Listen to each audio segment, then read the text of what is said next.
22년에 뭐가 있었어요? 전세 사기 사건이 나와버렸죠. 그래서 감독원을 그때 설립하자고 얘기했었던 사람들이 지금 목소리에 힘이 들어갈 수밖에 없는 상황이고, 반대를 했었던 사람들은 그때 예를 들면 잘 생각해 보세요. 감독원 예산이 2년 8조겠어요. 감독원 예산이.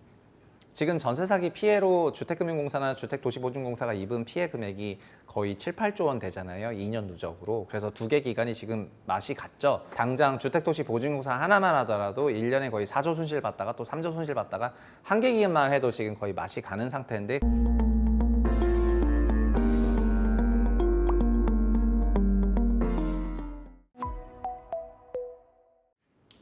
안녕하세요. 이재명 시대 부동산 채널 1등을 꿈꾸는 최부심입니다. 올해 부동산 감독원을 설립을 할 수도 있을 것 같습니다. 좀 알아보면은요, 22년부터 전세 사기 사건이 있었죠.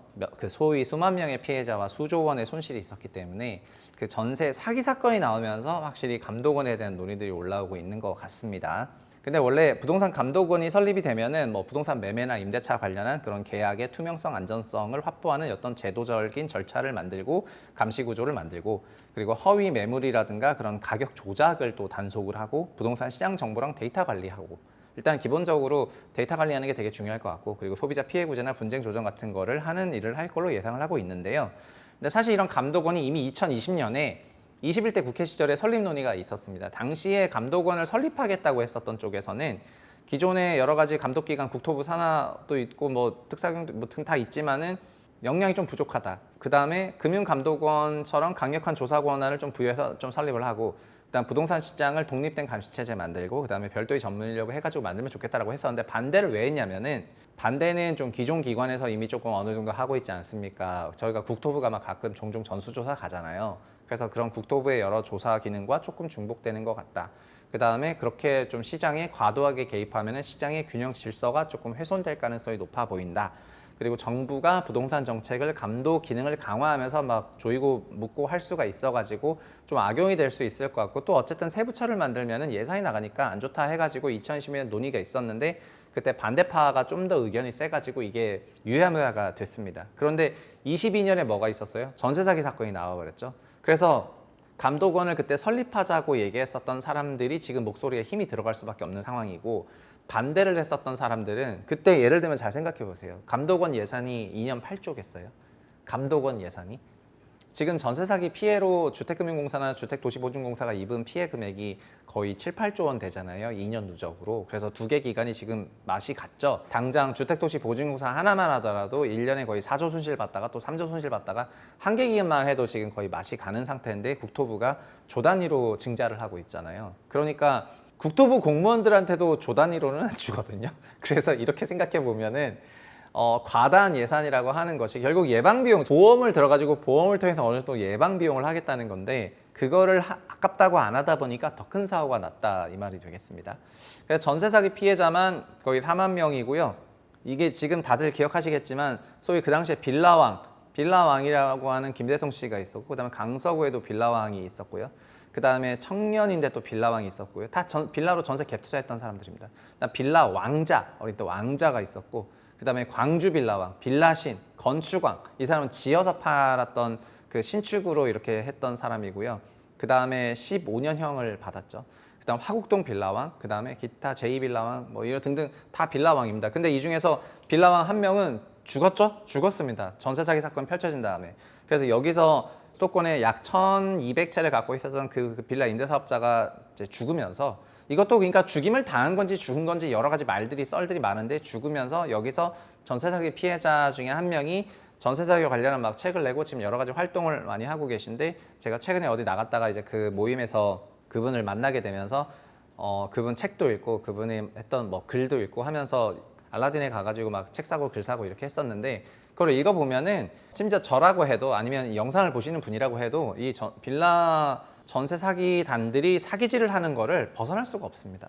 이분들이 어떤 식으로 당했냐면, 이젠 다 많이 알려졌지만은 당일에 동시 진행을 해버리니까요. 올해 임대차 계약을 여기서 체결을 하고 그 옆방에서 매매 계약을 합니다.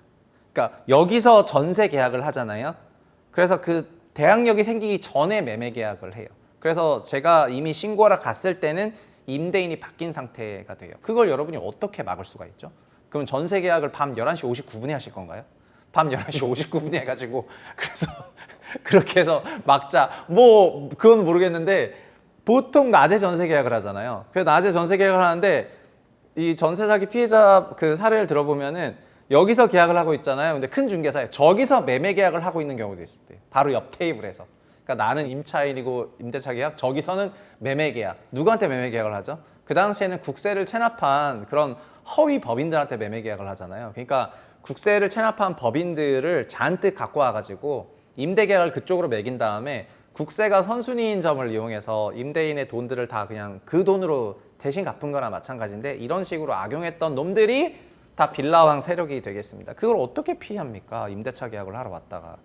그래서 2025년에 지금 이런 논의가 있으니까 근데 이런 논의가 막 적극적으로 있냐 그건 아닙니다. 그렇지만 어쨌든 논의가 다시 일어나는 것 같아요. 그래서 아마 설립한다면은 금감원처럼 조사 징계 권한이 좀 강력하고 전문성 독립성 확보하고 빅데이터 기반을 피해자 부재기능 강화하고 기능도 좀 구분하고 부동산 감독원이 생긴다면은 감시나 예방을 하고 국토부는 기존 정책을 하시면 되는 거겠죠. 그래서 범죄 사건 같은 경우에는 신속하게 공조하고 그렇게 하면은 될 것 같습니다. 어쨌든 전세 사기가 지금 다 일단락된 것도 아닙니다. 최근에 배드뱅크를 만든다고 해가지고 어쨌든 전세 피해를 입은 그런 채권들을 다 동시에 사들이는 이런 과정을 하고 있고 종전에는 집을 사려고 했다 보니까 LH가 그 집을 사려고 하고 있는데 LH도 돈이 없는데 이제 그 집을 또 낙찰 받아가지고 사겠다고 했는데 이게 24년까지 거의 뭐 한 건? 그러니까 지금 국토부에 등록된 전세 사기 피해자는 3만 명 후반인데 LH가 지금까지 산 거는 1000채 정도 되거든요. 그래서 이게 고치려면 하세월이니까 아마 새 정부의 국토교토부 장관이나 1차관이 아마도 여러 아이디어를 내겠지만은 전세 사기와 관련한 대책을 낼 것 같고요.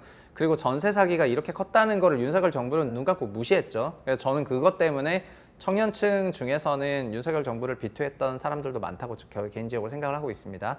그래서 이런 전세 사기 사건에 대해서 어떤 문제 해결하는 그런 과정에서 총체적으로 전세와 관련한 종합적인 대책이 나오지 않을까 이런 생각을 하고 있고요. 그리고 상황이 이 정도 되면 요즘에 많이 느끼시겠지만은 계약 취소라든가 막 시세 허수 계약이라든가 부동산이 완전히 주식화되면서 제가 주식시장 오래 있었기 때문에 주식시장에 대한 그 사건 사고 소위 말하는 라임 사태부터 뭐 다 봤다고 할 수 있는데 근데 부동산도 그에 못지 않거든요. 부동산이야말로 진짜 감독원이 있어야 될 것 같다 그런 생각을 개인적으로 하고 있습니다. 그래서 부동산 감독원 설립이 꼭 되기를 바라면서 어쨌든 오늘 영상을 마치도록 하겠습니다. 감사합니다.